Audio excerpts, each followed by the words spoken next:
Welcome back. You're watching Solent Tonight. Our top stories this Tuesday evening. A man has died in a house fire in Godsill. His body was found in the kitchen of a property this morning.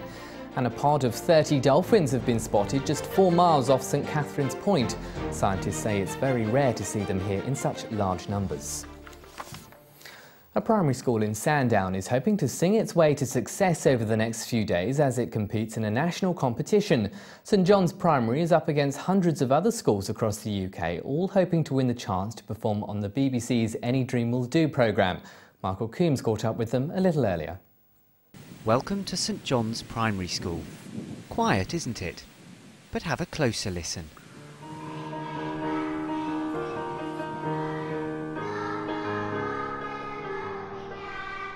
Inside and in the school hall it looks and sounds just like a normal music class, but these guys have just entered a national competition to sing on the BBC's Saturday night programme, Any Dream Will Do. You know, this competition has become so popular now that hundreds of schools across the UK have entered into it, but obviously these guys are hoping they're going to win. And they've already put in a huge amount of effort, rehearsing for hours on end. If you listen carefully, you might even hear the harmony. The children are now up against thousands of others across the UK. Perhaps it's not any dream will do, but rather one dream, to perform in London. I like singing and I just like hanging out with my friends and like that stuff. And what do you think of Joseph? I think it's really cool because we've learnt about it lots in school. It's so colourful and the story's interesting.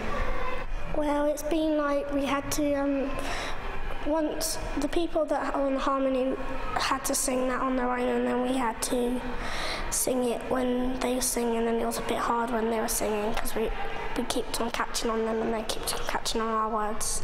The show Joseph has a strong history of first-class productions. It's currently performed in over 13 countries, and it's estimated there are nearly 500 amateur productions of the show every year in the UK alone.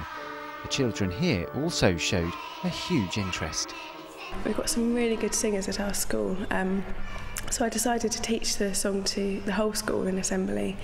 And then I told them that I'd be having auditions, which about half of the school came along to. So we could only have 20, so I had to pick the best.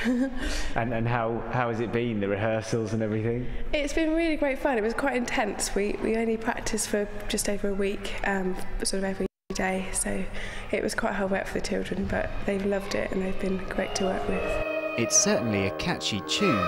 In fact, I bet you as you finish listening to this, you'll be humming the song all night long.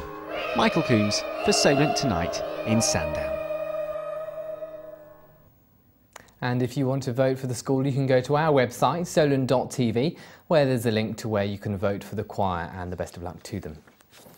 Sport now, and some of the Isle of Wight's most talented sporting teenagers are preparing for the biggest competition of their careers. More than 30 are due to travel to the French island of Corsica in the Mediterranean Sea for the 2007 World Island Youth Games later this week. They'll be competing against teams from more than 20 other islands around the world. The Isle of Wight is represented in 5 sports. Tonight, Solent TV is taking a look at the sailing team of Jane Scales, Georgia Lamont, Robbie Southwell and John Evans. So the Optimist International Youth Class sailed all around the world. It's a small boat, about 8 feet long, with a single sail, sailed by one person. And it's sailed from age ranges about 8 up to about 15. What kind of training has the Isle of Wight team been going through recently? So John and Robbie and Georgia have been sailing a lot down at Royal Victoria Yacht Club. We've been training on Saturdays all through the winter. We haven't seen much of Jane because Jane's in the national squad, and she's been going away to national squad training events. What would you say are the strong points of this team? Where do they impress you with their ability? Jane is probably the most competitive out of the team. She's just been selected for the European squad, so she's representing the country. So she's a very experienced sailor now and got very good skills. John's, it's his 2nd year there. He was there last year, finished mid-fleet last year, and his sailing's improved a lot since then, so we're hoping for good things from John. And Robbie, youngest member of the team, What would you say are the biggest challenges about sailing an Optimist compared to other boats that you've tried? Well, just when you're going upwind, or the water's just coming over the front and it's just you have to keep bailing it out, it gets quite hard sometimes. They can be quite fast, but some people describe them as bathtubs, which is quite weird. There's not a very big oppie fleet on the island. I think we need to get more children into sailing oppies because they are quite a fun boat. And what's your dream ambition? If all went well, where would you like to see yourself in maybe a decade's time? In all the squads, not having a job, getting loads of money, nice boats and things like that. In ice hockey, one of the Wight Raiders' most popular players of last season has decided to leave Ryde Arena. Canadian netminder Greg Blaise says he's completed a deal to join a French team called Gap, who are based in the Alps. Blaise has told Raiders fans he wanted to stay on the island but was under pressure to find a team because there are limited opportunities for foreign netminders in Europe. The 27-year-old, who lives in Shanklin, says Gap play at a higher standard in the French First Division and won a league title last season. Supporters of the Raiders raised hundreds of pounds to buy new equipment for Greg last season, when he was out injured for several weeks after being knocked unconscious by a puck during a match at Ryde Arena. Speaking to Solent TV this afternoon, Blaise explained his reasons for leaving. I took the first offer that came so I could stay in Europe, because if I didn't take it, I didn't want to be left out with no hockey team to play for. So I'm sure everyone will understand why I made the decision. It wasn't that I didn't want to stay on the island.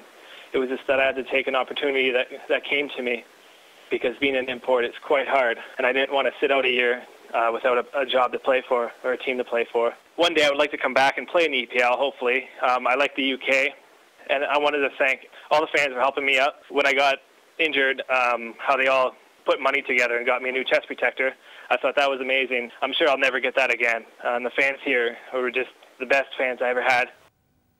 Now, one player who will be staying for a third straight season with the Wight Raiders is fiery forward and fans' favourite Norman Pinnington. The veteran player has a reputation for getting into fights on the ice and had the most penalty minutes in the English Premier League last season. He spoke to Solent TV back in January after this clash near the end of a home game against the Bracknell Bees. Regardless of what the fans give me as a reputation, my reputation precedes me for the last 20 years. You know, people say he's a no-nonsense player. Other teams, every time we go to rinks, they boo me. I'm the kind of guy that loves to be hated. I'm not too worried about what people think about me, but as for me, all that matters is when I get on the ice, I play for 60 minutes, not 55 minutes or 59 minutes. It's a 60 minutes game, work hard, you'll reap the rewards. You've played over 800 games now in Yes. British ice hockey. Yes. What do you love so much about the sport? What keeps you coming back for more? I don't know, it's good therapy, it's a good release. It's okay, I love it, I just love it all. I started when I was young. I found something I liked, and it took off, and from there, it's to come into practices, being here, playing this. I don't know, I love it all. I love everything about it. It's something that I was probably born to do and just fell into it by accident. That's the sport and that's the news. We're back tomorrow from 7 with more news direct from our Newport studios. In the meantime, if you'd like to contact us, you can. Call us on 0871 50 80 188, email news@solent.tv or text us on 81333, making sure you put the letters TV at the beginning of your message. You can also keep up to date with all the island news by logging onto our website, solent.tv. From there, you can watch programmes you may have missed, comment on stories and get all the news to your mobile phone by visiting solenttv.mobi. Let's recap tonight's top story. A man has died in a house fire in God's Hill. Fire crews attended the scene and called in the police at around 9:25 this morning. Police say a man was found deceased in the kitchen of a property and another man was taken to St Mary's Hospital suffering the effects of smoke inhalation. Newport CID and the Isle of Wight Fire Service are investigating the cause of the blaze, although it's not being treated as suspicious. Police have not yet released details of the exact location, as next of kin have yet to be informed. That's it from everyone on the team here this evening. We'll leave you tonight with the St John's Primary School Choir. Bye-bye.